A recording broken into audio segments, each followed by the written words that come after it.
하나님 말씀은 베드로전서 3장 13절부터 17절 말씀입니다.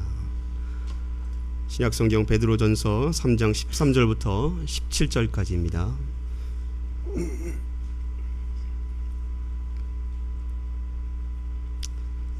찾으신 줄 알고 봉독하겠습니다. 또 너희가 열심으로 선을 행하면 누가 너희를 해하리요. 그러나 의를 위하여 고난을 받으면 복 있는 자니 그들이 두려워하는 것을 두려워하지 말며 근심하지 말고 너희 마음에 그리스도를 주로 삼아 거룩하게 하고 너희 속에 있는 소망에 관한 이유를 묻는 자에게는 대답할 것을 항상 준비하되 온유와 두려움으로 하고 선한 양심을 가지라. 이는 그리스도 안에 있는 너희의 선행을 욕하는 자들로 그 비방하는 일에 부끄러움을 당하게 하려 함이라. 선을 행함으로 고난받는 것이 하나님의 뜻일진데 악을 행함으로 고난받는 것보다 나으니라. 아멘. 할렐루야. 17살에 목사가 된다는 것은 사실은 법적으로 불가능하지 않습니까? 지금부터 100년 전에 1800년도에는 17살에 정식으로 목사가 된 분이 있습니다. 그는 아주 보수적인 영국 교회의 정식 목사가 되었고요. 목사가 나는 것으로 끝나지 않고 영국 전역을 다니면서 복음을 전하는 전도자가 되었습니다. 오늘날에도 그분의 성경 해석학과 또 설교의 수많은 목회자들이 도전을 받고 있고 그분의 글들을 참고하고 있습니다. 그분이 바로 찰스 스펄전이라는 목사님입니다. 그분이 평생에 잊을 수 없는 악수라고 고백한 글이 있습니다. 그 악수란 아프리카 개척선교의 선구자인 리빙스턴과의 만남입니다. 그가 글에 이렇게 고백합니다. 나는 리빙스턴과 악수했던 일을 결코 잊을 수 없습니다. 내가 그를 알게 된 사실을 내 생애에 있어서 아주 큰 영광으로 생각합니다. 그로 하여금 길 없는 아프리카를 복음 들고 여기저기 다니게 하고 알지도 못하는 이방인들 사이에서 순교하게 한 것은 바로 그리스도의 사랑이었기 때문입니다. 그는 리빙스턴과의 만남을 이렇게 적고 있습니다. 위대한 사람은 그리스도의 사랑으로 아주 가득 찬 사람입니다. 스펄전이 리빙스턴과의 만남에서 그리스도의 사랑으로 가득 찬 그를 향하여서 그와의 악수를 잊지 못했던 것은 그가 리빙스턴이 그리스도의 사랑으로 가득 찬 사람이었기 때문입니다. 오늘은 옆에 있는 분하고 그냥 인사하는 것이 아니라 악수했으면 좋겠습니다. 그냥 악수하는 것이 아니라 이렇게 한번 말하십시오. 당신은 위대한 사람입니다. 존경합니다.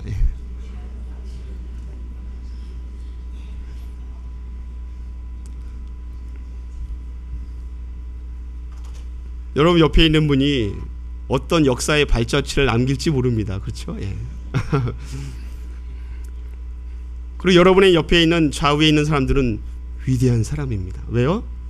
하나님의 사랑으로 가득 찼기 때문에 그렇습니다. 할렐루야. 오늘은 옛날 이야기를 먼저 하려고 합니다.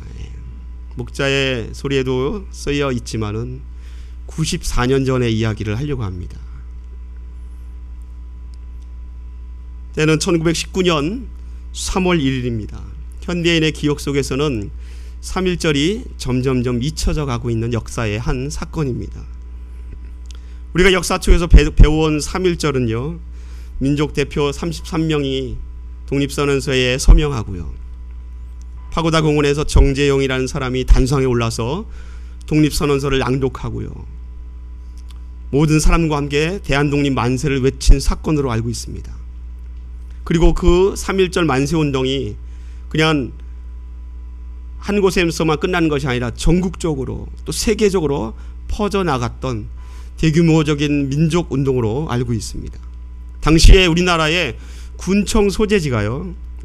지금으로 치면 시리보다 좀 작은 그런 소재지입니다.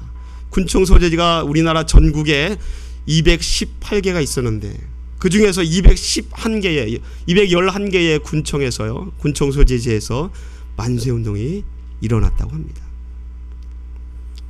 해외를 번진 3.1 운동은요. 그냥 우리가 알고 있는 미국이나 또 시베리아, 러시아나 거기서 끝나지 않고요. 동남아시아, 멕시코, 심지어는 그 당시 한국 사람이 살았을까 의심되는 쿠바에서까지 대한독립 만세운동이 있었다고 할 정도입니다. 제가 오늘 과거 이야기를 언급하려는 이유가 있습니다. 과거라는 것이 현재를 지배합니다. 과거가 현재를 지배할 뿐만 아니라 현재에서 미래를 바라보게 하는 것이 과거입니다. 그래서 많은 사람들은 과거는 현재의 스승이며 미래는 현재의 자녀다라고 이야기를 합니다. 94년 전에 이 사건이 오늘날 그리스도인으로 하여금 그 사건 역사의 현장 속에 있었던 그리스도인의 모습이 우리를 오늘을 살고 있는 오늘 크리스찬들에게 신앙적인 도전이 되기 때문에 여러분께 말씀드리려고 하는 것입니다. 저는 그 3.1운동의 역사의 현장 가운데 그리스도인들이 무엇을 했는가, 어떻게 행동했는가, 그것을 말씀드리려고 합니다. 왜냐하면요, 여러분이 정말로 내가 정말로 크리스찬, 정말로 내가 하나님을 믿는 참된 크리스찬이라면, 저의 강조점이 정말로, 내가 정말로 크리스찬이라면 거기에 강조점이 있습니다. 내가 정말로 크리스찬이라면, 정말로 하나님의 사람이라면 우리가 행하는 모든 일 가운데에 거기에 하나님의 뜻이 될 수 있기 때문에 그렇습니다. 내가 하나님의 사람이라면, 그것이 100% 확신하다면 내가 하는 모든 일이요 하나님의 뜻이 될 수 있기 때문에 그렇다라는 것입니다. 이 시대에 많은 일들이 하나님을 믿노라 하면서도 잘못 행하거나 악을 행하는 경우와, 그래서 하나님의 영광을 가로먹는 경우가 종종 발생하기 때문에 그렇습니다. 그래서 오늘 성경 말씀 본문에 말씀하고 하는 것처럼 열심으로 선을 행하는 것, 선한 양심을 갖는 것, 그것이 그리스도인의 모습 가운데 매우 중요합니다. 이 시대는 참으로 쉽지 않은 시대입니다. 왜 그런가 하면요, 교회가 세상을 염려하고 교회가 시대를 걱정했었습니다. 근데 지금은 거꾸로 세상이 교회를 염려합니다. 시대가 교회를 걱정합니다. 더 이상 교회를 향하여서 교회는 거룩하다, 성결하다라고 얘기하지 않습니다. 정말로 안타까운 현실이지만 교회를 향하여 교회가 거룩하다, 깨끗하다라고 얘기하지 않는다는 것입니다.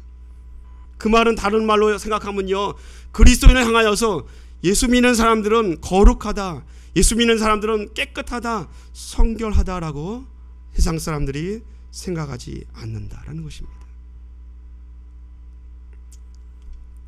그리스도인들이 뭔가를 하면요, 야, 저 사람 뒤에 뭔가 숨겨져 있지 않을까라고 이렇게 한번 이렇게 꼬아서 생각하는 거죠. 혹시 감추어진 비밀이 있지 않을까, 혹시 위선적인 행동으로 그렇게 하는 것은 아닌가 하고 비틀어서 생각한다라는 것입니다. 그러나 3.1운동 당시에 그리스도인들의 모습은 달랐습니다. 그들은 예수 그리스도의 사람이라고 불렸습니다. 스스로 우리는 예수 그리스도의 사람이다라고 스스로 이렇게 자화자찬하는 것이 아니라 넌 크리스찬들이, 불신자들이 당신들은 예수 그리스도의 사람입니다라고 그렇게 불렀다라는 것입니다. 복음은요, 소망이 없다고 생각하는 곳에, 힘들다고 생각하는 곳에 더 힘있게 역사하는 것 같습니다. 3.1운동 당시에 우리 한국 땅은요, 조선 땅은 굉장히 힘들었습니다. 그 중에 하나는 일본이 청나라와 전쟁을 하고요, 또 러시아와 전쟁을 하기 위해서 서울에서부터 신의주까지 철도를 놓는데요, 그 과정 속에서 전국으로부터 토지를 강탈하고요, 사람들을 강제로 징용하여서 노동의 현장으로 보냈습니다. 그러니까 경의선이 놓이는, 평양에서부터 서울에서부터 신의주까지 놓이는 그 철도가 놓이는 그 주변에 살고 있는 평안남북도, 또 황해도에 살고 있는 서북지방의 조선 사람들은 더더욱 힘들었습니다.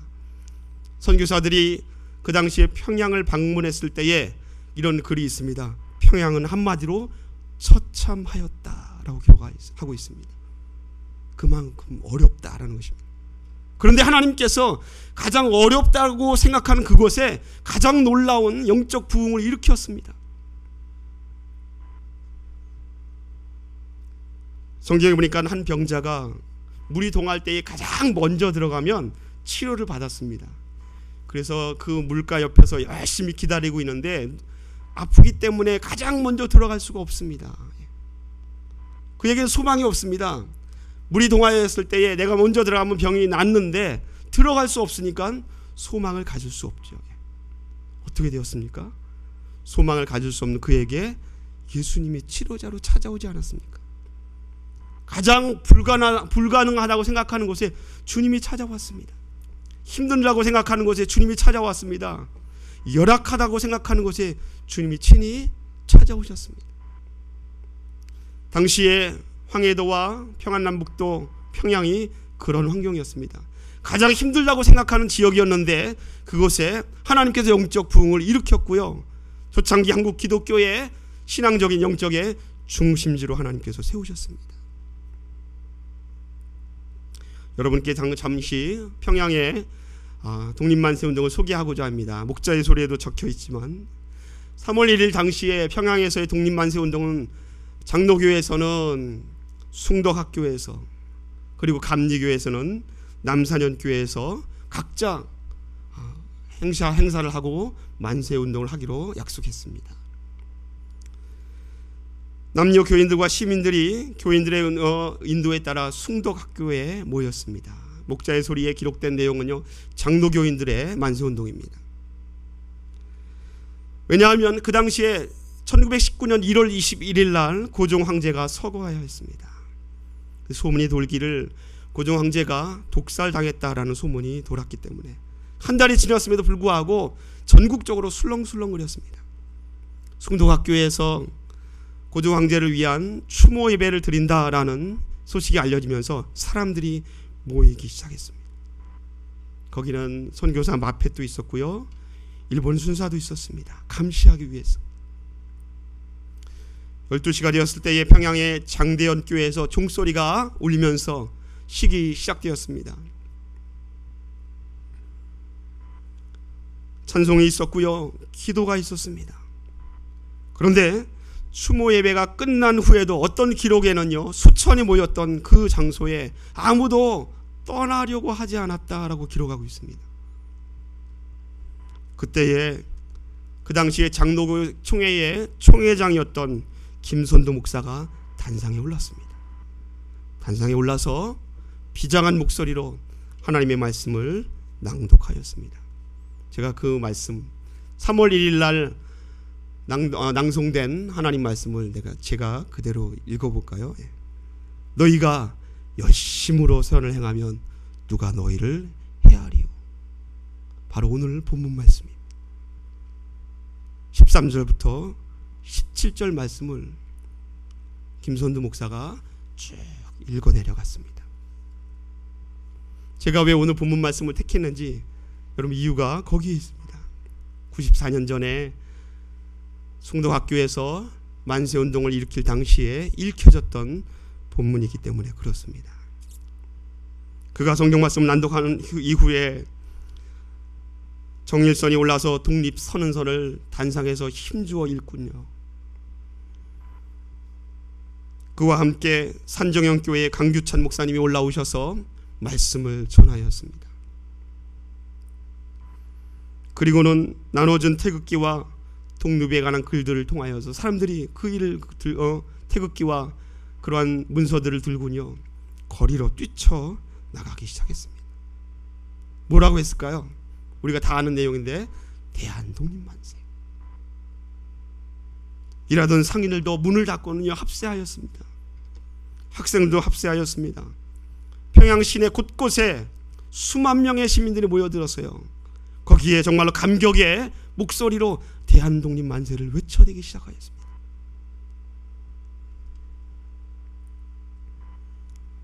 당시의 평양의 만세운동이 기독교인들이 중심이 되었다라는 사실은 아주 공공연한 사실입니다. 만세운동이 일어나기 전에 가장 처참한 환경이었던 평양에 성경을 들고 다니는 것은 아주 자연스러운 것이었습니다. 그만큼 기독교가 뿌리를 내리고 있었던 곳이었습니다. 그 당시에 감옥에 갇힌 수많은 사람들을 볼 때 우리가 더더욱 확실하게 알 수 있습니다.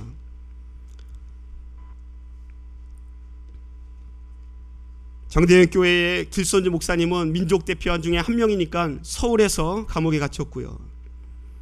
그 외에도 길선주 목사님이 인도하시는 장대현 교회의 장로님이신 이덕환 장로님, 윤소만 장로님 감옥에 그날 평양에서 갇혔습니다.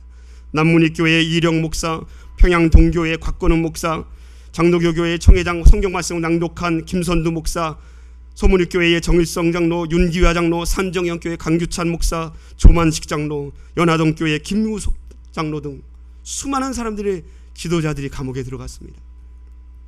감리교에서 참석했던 28명의 목사님 가운데 14명이 감옥에 들어갔습니다. 한동안 평양 시내 곳곳의 예배당에서 주일날 예배를 드릴 수 없을 정도로 그만큼 어려웠습니다. 왜? 목사님이 안 계시니까요. 지도자가 없으니까. 우리는 3.1운동이 전국적인 운동이라는 것을 잘 알고 있습니다. 3.1운동 가운데 조선 사람들이 총탄에 또 총과 칼에 희생된 10가지의 10대 사건이 있습니다. 그 10대 사건 가운데 7개의 사건이 그리스도인들이, 기독교인들이 주동하여서 가장 선두에 서서 가장 먼저 희생하였고 가장 먼저 만세운동을 일으킨 사건입니다.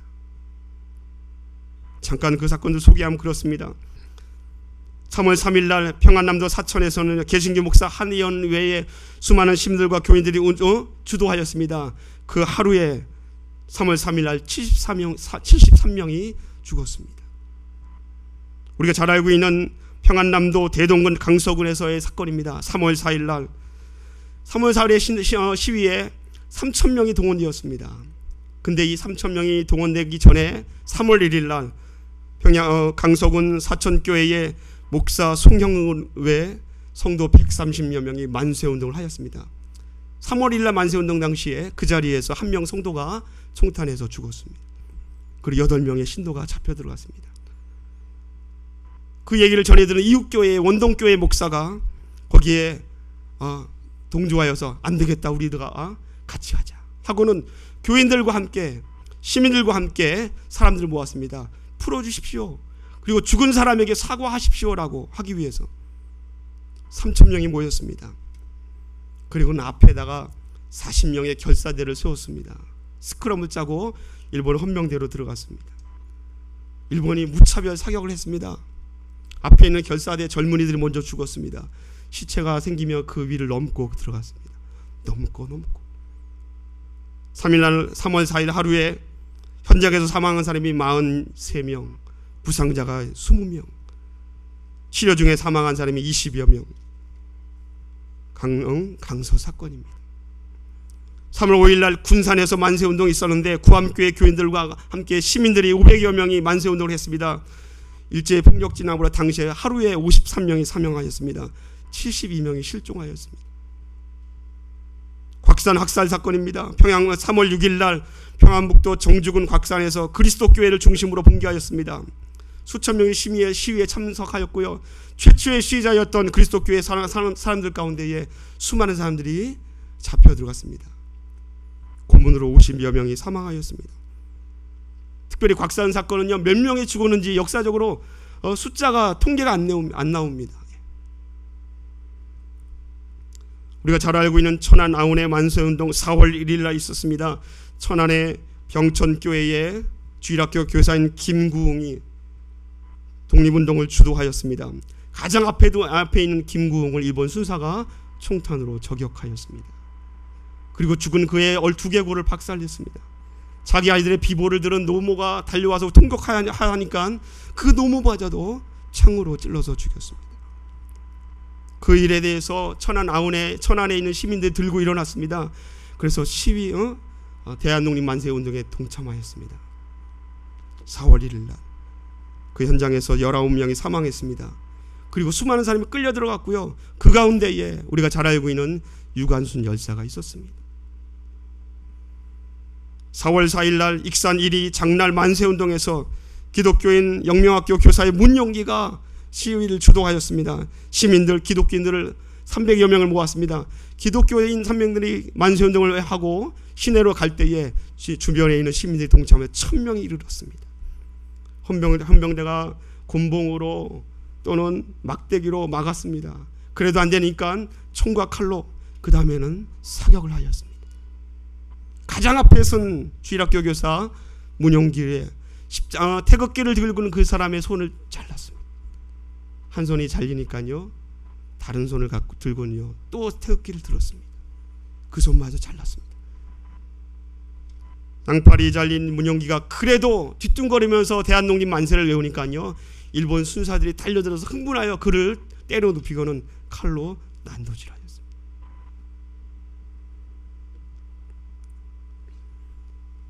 우리가 잘 알고 있는 1919년 4월 15일 경기도 수원 향남면 제암리 교회의 사건입니다. 시위에 참석한 사람들 가운데 남자들만 모아서 30여 명을 교회 안에 넣고는요 불을 지르고 총을 난사하였습니다. 그 현장에서 28명이 죽었습니다. 평안남도 맹산에서 기독교인과 천주교인들이 만세운동을 했는데 그 기독교인 가운데 목사님을 잡아다가 헌병대에 가두었습니다. 목사님을 풀어달라고 사람들이 헌병대로 들어왔습니다. 문을 걸어 잠그고는요 들어와 있는 사람들 가운데 60명을 총살하였습니다.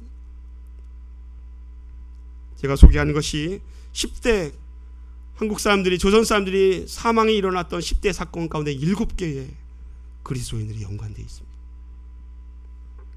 94년 전에 그리스도인들이 3.1 운동의 현장에서 무엇을 하였습니까? 사랑하는 성도 여러분, 3개월 동안에서 만세운동 가운데에 그리스도인들을 포함하여서 조선 사람들이 만세운동에 동참한 사람이 200만 명이 넘었습니다. 사망자가요, 현장에서 사망한 사람이 7,509명에 이르렀습니다. 부상자가 15,000명이 넘었고요. 체포된 사람이 46,000명에 이르렀고요. 집이 불탄 것이 715채였고요. 교회가 불탄 곳이 47개였습니다. 학교가 불탄 것이 2개였습니다. 3.1 운동의 현장에서 그리스도인들이 무엇을 했습니까? 우리 역사 속에서 흔히 중세 시대를 말씀의 암흑기라고 얘기합니다. 그 이유는요, 중세가 하나님의 거룩한 말씀을 잃어버렸기 때문이다 라고 이야기합니다. 그러나 좀 더 깊이 내려가면요, 말씀의 심장이며 말씀 자체이신 예수 그리스도의 삶을 따르지 않았기 때문이다 라고 이야기합니다. 그리스도의 삶을 따르지 않을 뿐만 아니라 그들이 인간의 뜻을 따라서, 인간의 정욕을 따라서 살았기 때문이다 라고 이야기합니다.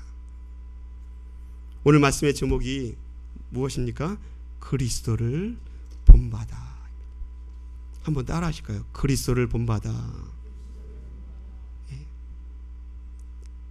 사실 어디서 많이 들어본 제목 아닙니까? 그렇죠? 지금부터 600년 전에 1400년대에 기록된 아주 유명한 고전 중에 고전입니다. 그 당시에 신앙 공동체인 공동생활 형제단의 토마스 아캄피스라는 사람이요, 자기 신앙 공동체의 좋은 글들을 모아서 편집한 책 제목이 그리스도를 본받아입니다. 이 책의 첫 장을 쫙 열면요, 이렇게 기록되어 있습니다. 제가 그대로 읽어드리면 이렇습니다. 주께서 나를 따르는 자는 어둠에 다니지 않는다고 말씀하셨습니다.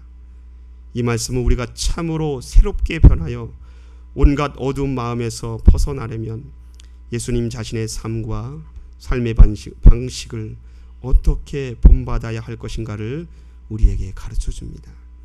우리는 예수 그리스도의 삶을 본받는 데 힘을 쏟아야 합니다. 주님을 본받으라 라고 합니다. 3.1 운동의 역사 속에서 수많은 그리스도인들이 목숨을 바쳤습니다. 그들의 눈물이 있고요, 희생이 있고요, 땀이 있고요, 그들의 헌신적인 죽음이 있었습니다. 혹자는요, 나라를 위해서 죽었지 복음을 위해서 죽은 것은 아니지 않습니까? 그게 기독교 안에서 가치가 있습니까? 라고 이야기합니다.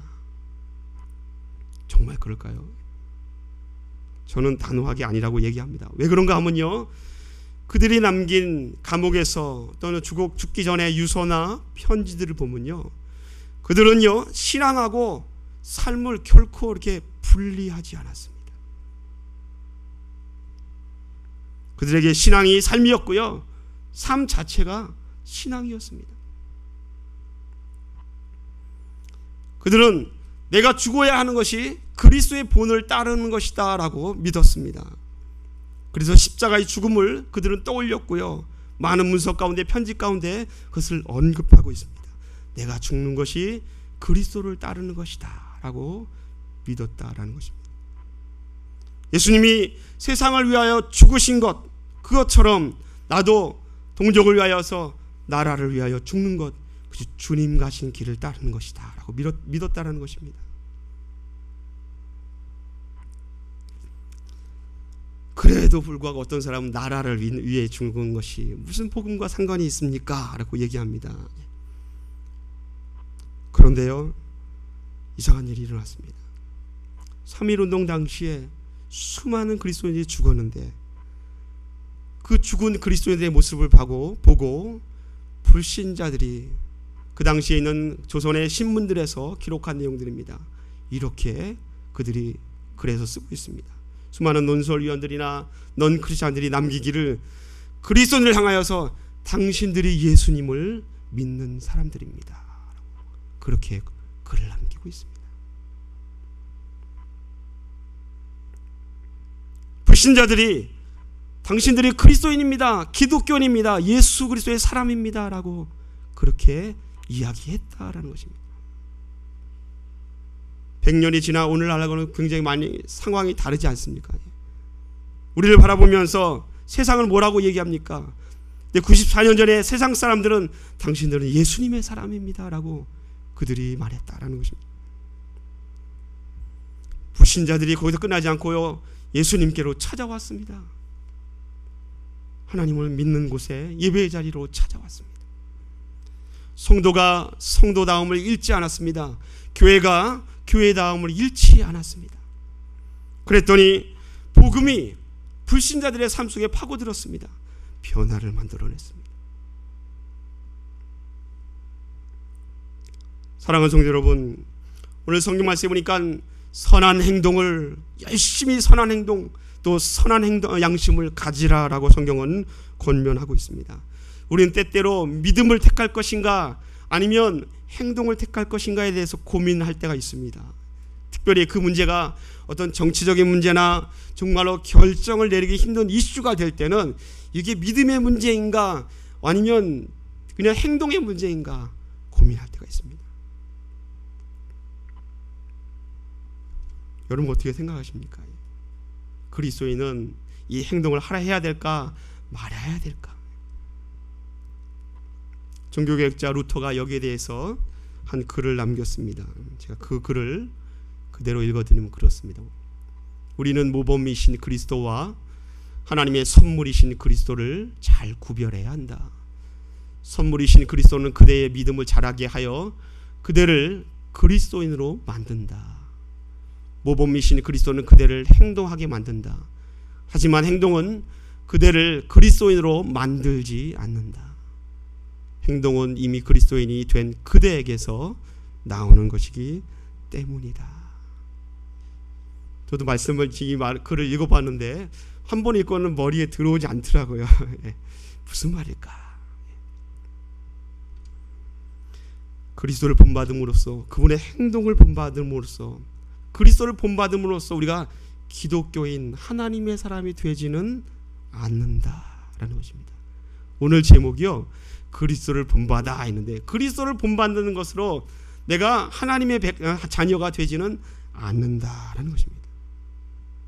그런데 그리스도를 믿음으로써, 은혜의 선물이신 그리스도를 믿음으로써 우리가 그리스도인 하나님의 사람이 된다라는 것입니다. 믿음으로 하나님의 사람이 되는데, 네, 그리스도인의 그리스도인의 삶 속에서 하는 행동은요, 이미 믿는 사람이기 때문에 그 행동이 거기에서 모범이신 예수 그리스도를 따르는 행동이 된다라는 것입니다. 그래도 이해가 잘 안 되시는 표정입니다. 좀 더 쉽게 말씀드리면요, 그리스도인의 행동, 선한 양심은요, 그런 선한 행동이나 선한 양심은 우리의 믿음에서부터 나온다라는 것입니다. 할렐루야. 우리의 믿음에서부터. 믿음이 없이는 선한 행동도 선한 양심도 가질 수 없다라는 것입니다. 로마서 8장 35절 이하의 말씀을 잠깐 묵상할까요? 우리 한번 읽어보겠습니다. 시작. 누가 우리를 그리스도의 사랑에서 끊으리요? 환난이나 곤고나 박해나 기근이나 적신이나 위험이나 칼이랴. 기록된 바 우리가 종일 주를 위하여 죽임을 당하게 되며 도살할 양같이 여김을 받았나이다 함과 같으니라. 그러나 이 모든 일에 우리를 사랑하시는 이로 말미암아 우리가 넉넉히 이기느니라. 저는 이 말씀을 읽으면서 큰 위로가 있었습니다. 왜냐하면요, 맨 마지막에 넉넉히 이기느니라 라는 말이 있었기 때문입니다. 동시에 고개가 이렇게 갸우뚱 거려졌습니다. 이상했습니다. 말씀을 묵상하다 보니까요, 이 말씀이 어떤 것도 우리를 그리스도의 사랑에서 끊을 수 없다라는 것입니다. 사람이 정말 힘들어하는 환난이나 곤고나 기근이나 적신이나 위험이나 칼, 우리를 끊을 수 없다는 것입니다. 심지어는 죽음도 우리를 끊을 수 없고요. 심지어는 우리가 도살할 양처럼 취급을 받아도 그리스도의 사랑에서 우리를 끊을 수 있다 없다? 없다라는 것입니다. 그런데 이 말의 뉘앙스가 굉장히 이상했습니다. 왜냐하면요, 하나님께서 하신 말씀이 이런 뉘앙스였습니다. 내가 너를 정말로 사랑한다. 너를 너무너무 사랑하는데 너는 환난 속에 들어간다. 기근 속에 들어간다. 위험 속에 빠진다. 칼 속에 들어갑니다. 내가 너를 너무 사랑하는데 너는 죽어버린다. 내가 너를 너무 사랑하는데 너는 도살장 양처럼 짐승 취급을 받는다. 그런 말로 다가온 겁니다. 제 마음속에. 하나님 사랑한다고 얘기하는데 하필이면 왜 고난 속에, 환난 속에, 어려움 속에 나를 빠뜨리십니까? 사랑한다고 말하면서 왜 나를 죽이십니까? 사랑한다고 말하면서 왜 나를 짐승 취급받게 하십니까? 저 싫습니다. 환난도 싫고요, 고난도 싫고요, 기근도 싫고요, 위험도 싫고요, 죽음도 싫습니다. 그런 마음이 들더라고요. 여러분 어떻습니까? 여러분 포기하지 마십시오. 마지막 한마디를 주님이 하셨습니다. 걱정 마라. 이 모든 일에 우리를 사랑하시는 이로 말미암아 우리가 넉넉히 어떻게 한다고요? 이기느니라. 이 한 문장이요, 앞에 있는 모든 의심을, 모든 회의적인 질문을 한순간에 뒤바꾸어 놓았습니다. 우리를 사랑하시는 이로 말미암아. 이 한마디에 담겨있는 그리스도를 향한 믿음이요, 그 믿음이 우리의 행동을 두려움이 없게 하고요, 염려가 사라져버리게 하고 죽음 앞에 서서 당당할 수 있게 만들어 놓았다라는 것입니다. 오늘 우리가 읽은 본문 말씀에 보니까 14절 말씀에 의리를 위하여 고난을 받으면 복 있는 자다. 저는 처음에는 이해할 수 없었습니다. 17절에도 선을 행함으로 고난받는 것이 하나님의 뜻이라고요? 이해할 수 없었습니다. 그런데 우리를 사랑하시는 이로 말미암아 우리가 넉넉히 이긴다라는 그 로마서 8장의 말씀을 내가 받아들이고 믿게 되니까요, 우리를 위하여 당하는 고난, 선을 행함으로 받는 고난, 거기에 아멘할 수 있게 되더라고요. 아멘할 수 있게 되었습니다.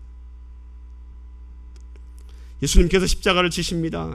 지금은 사순절 기간이라고 하는데요, 십자가를 지시는데 그 부활과 영광의 십자가 이전에 반드시 뭐가 있었습니까? 고난과 죽음의 십자가의 경험이 있었습니다. 주를 의지하는 자는 고난을 고난으로 여기지 않습니다. 죽음을 죽음으로 여기지 않습니다. 모든 것이 주를 위하여 주님을 향하는 믿음이 있고요, 그리스도를 본받는다라는 믿음이 있고요, 주께서 넉넉하게 이기게 하신다라는 믿음이 있기 때문에 그렇습니다. 십자가에서 깊이 묵상한 A.W. 토저라는 분이 이렇게 그가 글에 남긴 글이 있습니다. 십자가를 떠올리면서 희생이라는 말만 떠올린다면 참된 순종을 배우지 못하는 것이다. 왜냐하면 참된 순종은 굴복을 굴복으로 여기지 않고 희생을 희생으로 여기지 않기 때문이다. 고난을 고난으로 받아들이지 않습니다. 그러니까 굴복하는 것을 굴복으로 받아들이지 않습니다. 오히려 영광으로 생각하고요, 기쁨으로 여깁니다. 불평을 떠나보냅니다. 사단은요, 그리스도인들을요, 고난 속에, 환난 속에, 시험 속에, 죽음 속에 그리스도인들을 묶어놓으면 그리스도인이 묶여지는지 사단은 알았을 것입니다. 그러나 결과는 어떻습니까? 사단은 묶여지는지 알았는데 그리스도인들은 오히려 그리스도로 말미암아 그 속에서 자유인이 되었습니다. 자유함을 얻었다라는 거죠. 이것이 십자가의 능력이요, 복음의 능력이요, 그리스도를 믿는 자의 능력이요, 그리스도를 본받는 우리들의 모습입니다. 여러분, 그냥 교회만 다니는 사람입니까? 아니면 예수님을 믿는 사람입니까? 예수님을 믿는 사람들은 능력을 지닌 사람입니다. 그리스도께서 주신 능력을 지닌 사람들, 그분들이 바로 여러분입니다. 그 능력이 여러분으로 하여금 선한 행동을 하게 하고요, 선한 양심을 갖게 합니다. 지난주 오후에 예배 때 나누었던 말씀이지만 그 말씀을 읽고 말씀을 마치려고 합니다. 고린도전서 1장 24절 말씀인데요, 오직 부르심을 받은 자들에게는 유대인이나 헬라인이나 그리스도는 하나님의 능력이요 하나님의 지혜니라. 근데 이 중간에 다른 걸 한번 넣어볼까요? 오직 부르심을 받은 자들에겐 유대인이나 헬라인이나, 중간에 뭐가 들어갈까요? 한국 사람, 중국 사람, 백인, 흑인, 황인종, 비천한 사람, 가난한 사람, 부자, 모든 사람들이 그리스도가 하나님의 능력이 된다라는 것입니다. 사랑하는 성도 여러분, 그리스도께서 우리에게 모범이 되시고 본이 되신 것처럼 여러분의 인생 가운데 그리스도를 본받는 삶이 되시길 원합니다. 선한 행동을 하십시오. 선한 양심을 가지십시오. 그리스도를 본받는 그리스도의 능력이 여러분을 그렇게 살 수 있도록 하시리라 믿습니다. 기도하겠습니다.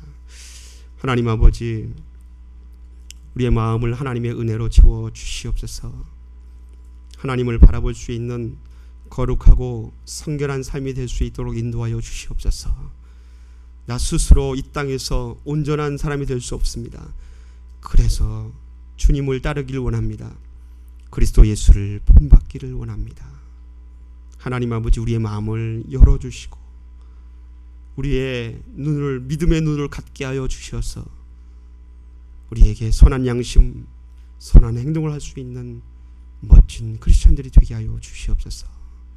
오늘도 그 십자가의 능력, 복음의 능력을 갖고 그리스도를 본받는 우리의 하루하루의 인생이 되기를 간절히 소원하며 예수님의 이름으로 기도드리옵나이다. 아멘.